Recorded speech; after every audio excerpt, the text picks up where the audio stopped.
یہاں پر بعض مفسرین نے یہ فرمایا کہ کتنا بھی جابر ہو، ظالم ہو، اسے سمجھانے کی کوشش کرنی چاہیے، اور سمجھانے میں پہلے نرمی سے بات کی جاتی ہے۔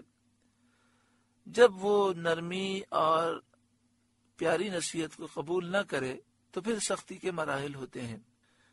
بعض بزرگوں نے واقعہ لکھا کہ خلیفہ ہارون رشید کو ایک عالم دین نے سختی سے نصیحت کی، تو انہوں نے کہا کہ دیکھیں، اللہ تعالی نے آپ سے افضل کو مجھ سے بدتر کے پاس بھیجا، یعنی موسیٰ علیہ السلام جو آپ سے افضل ہیں، اور فرعون مجھ سے بدتر تھا، آپ سے افضل کو مجھ سے بدتر کے پاس بھیجا اور فرمایا فَقُولَا لَهُ قَوْلًا لَيِّنًا، آپ دونوں اس سے نرم بات کہنا۔ تو آپ پہلے نرمی سے نصیحت کریں، اور نصیحت کی ابتدا نرمی سے ہوتی ہے۔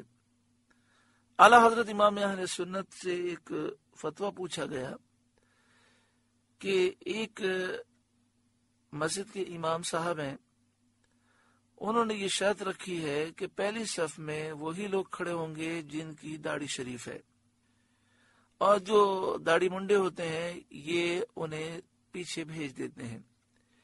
ایک دن انہوں نے جمعے میں اعلان کیا کہ جو پہلی صف میں کلین شیو ہیں، داڑھی منڈے ہیں، یہ پیچھے ہو جائیں۔ تو لوگوں نے کہا کہ ہمیں اگر بیٹھنے ہی نہ دیا جاتا تو اچھا تھا، ہمیں اس طرح ذلیل کر کے نکالا گیا۔ تو ان لوگوں نے اس مسجد میں جمعہ ادا نہیں کیا، بلکہ وہ اٹھ کر دوسری مسجد میں جمعہ پڑھنے چلے گئے۔ اعلیٰ حضرت سے پوچھا گیا کہ امام صاحب کا یہ عمل کیسا ہے؟ تو اعلیٰ حضرت نے فرمایا کہ اس طرح سختی نہیں کرنی چاہیے، اور یہ کام درست نہیں ہے۔ اور پھر اعلیٰ حضرت نے ایک اصول بیان کیا کہ اعمال کی اصلاح میں نرمی اختیار کی جائے۔ ہاں، عقائد کی اصلاح میں پہلے نرمی سے کام لیا جائے، اور جب اس کے باوجود وہ ضد کریں تو پھر سختی کا مرحلہ آتا ہے۔ پھر اعلیٰ حضرت نے فرمایا کہ جن لوگوں نے گستاخیاں کی، پہلے انہیں نرمی سے سمجھایا گیا، جب وہ نہیں مانے تو پھر ان پر سختی کی گئی۔ اللہ تعالی ہمیں ان تعلیمات پر عمل کرنے کی توفیق عطا فرمائے۔ قال ربنا اننا نخاف ان یفرط علینا، دونوں نے عرض کیا اے ہمارے رب، بے شک ہم ڈرتے ہیں کہ وہ ہم پر زیادتی کرے، او ان یطغى، یا شرارت سے پیش آئے۔ قال، اللہ نے فرمایا لا تخافا اننی معکما اسمع و ارى، ڈرو نہیں، میں تمہارے ساتھ ہوں، میں سنتا ہوں اور دیکھتا ہوں، یعنی میں اس کے قول اور فعل کو سن بھی رہا ہوں، دیکھ بھی رہا ہوں، میں تمہاری مدد فرماؤں گا۔ فَأْتِيَاهُ، تو اس کے پاس جاؤ، فَقُولَا، اور اس سے کہو، اِنَّا رَسُولَ رَبِّكَ، کہ ہم تیرے رب کے بھیجے ہوئے ہیں، فَأَرْسِلْ مَعَنَا بنی اسرائیل، تو اولاد یعقوب کو ہمارے ساتھ چھوڑ دے، بنی اسرائیل کو ہمارے ساتھ بھیج دے، یعنی بنی اسرائیل کو جو تو نے اپنا غلام بنایا ہوا ہے، قید کیا ہوا ہے، اس سے رہا کر، وَلَا تُعَذِّبْهُمْ، اور انہیں تکلیف نہ دے محنت مشقت کے سخت کام لے کر، قَدْ جِئْنَاكَ بِآیَةٍ مِّن رَبِّكَ، بے شک ہم تیرے پاس تیرے رب کی طرف سے نشانی لائے ہیں، یعنی معجزے جو ہمارے صدق کی نبوت کی دلیل ہیں۔ فرعون نے کہا وہ کیا ہیں؟ تو آپ نے معجزہ ید بیدا دکھایا اور عصا مبارک کا معجزہ دکھایا۔ والسلام علی من اتبع الہدی، اور سلامتی اسے جو ہدایت کی پیروی کرے، یعنی دونوں جہاں میں اس کے لیے سلامتی ہے، وہ عذاب سے محفوظ رہے گا۔ انا قد اوحی الینا، بے شک ہماری طرف وحی ہوئی ہے، ان العذاب علی من کذب وتولی، کہ عذاب اس پر ہے جو جھٹلائے اور منہ پھیرے، یعنی جو ہماری نبوت کو جھٹلائے اور ان احکام کو جھٹلائے جو ہم لائے ہیں، اور جو ہماری ہدایت سے منہ پھیرے اس کے لیے عذاب ہے۔ حضرت موسیٰ علیہ السلام اور حضرت ہارون نے فرعون کو یہ پیغام پہنچا دیا۔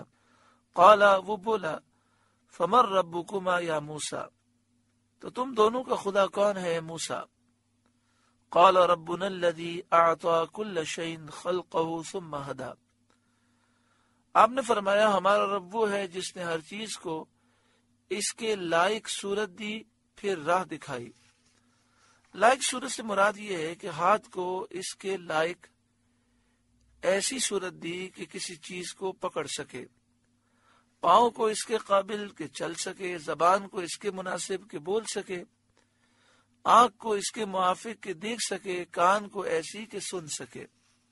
ثم ہدی، پھر راہ دکھائی اور اس کی معرفت دی کہ دنیا کی زندگانی اور آخرت کی سعادت کے لیے اللہ کی عطا کی ہوئی نعمتوں کو کس طرح کام میں لایا جائے۔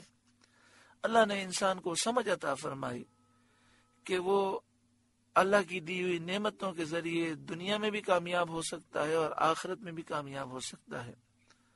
قال، فرعون بولا، فما بال القرون الاولی، پچھلی امتوں کا کیا حال ہے؟ یعنی جو امتیں گزر چکی، قوم نوح، عاد، سمود، کہ جو بتوں کی پوجا کرتے تھے اور موت کے بعد زندہ کر کے اٹھائے جانے کا وہ انکار کرتے تھے، ان کا کیا حال ہے؟ قال علمها عند ربی فی کتاب، موسیٰ نے فرمایا ان کا علم میرے رب کے پاس ایک کتاب میں ہے، یعنی لوح محفوظ میں ان کے تمام اعمال لکھے ہوئے ہیں، قیامت کے دن انہیں ان کے اعمال پر سزا دی جائے گی، اور جو لوگ ایمان لائے اور خاتمہ ایمان پر ہوا اور نیک اعمال کیے ان کو ان نیک اعمال کا صلہ دیا جائے گا۔ لا یضل ربی ولا ینسا، میرا رب نہ بہکے نہ بھولے، یعنی میرا رب ضرور ظالموں کو، کافروں کو سزا دے گا اور نیک لوگوں کو صلہ دے گا۔ الذی جعل لکم الارض مہدا، وہ جس نے تمہارے لیے زمین کو بچھونا کیا، وسلک لکم فیہا سبلا، اور تمہارے لیے اس میں چلتی راہیں رکھیں، یعنی ایسے راستے بنائے جس پر تم چل کر اپنی منزلوں تک پہنچتے ہو۔ وانزل من السماء ماء، اور آسمان سے پانی اتارا، اللہ تعالیٰ نے آسمان سے تمہارے لیے پانی کی برکتیں اتاری۔ موسیٰ علیہ السلام کا کلام تو یہاں ختم ہو گیا، تمام ہو گیا۔ اب اللہ تعالیٰ اہل مکہ کو خطاب کر کے اس کی تتمیم فرماتا ہے۔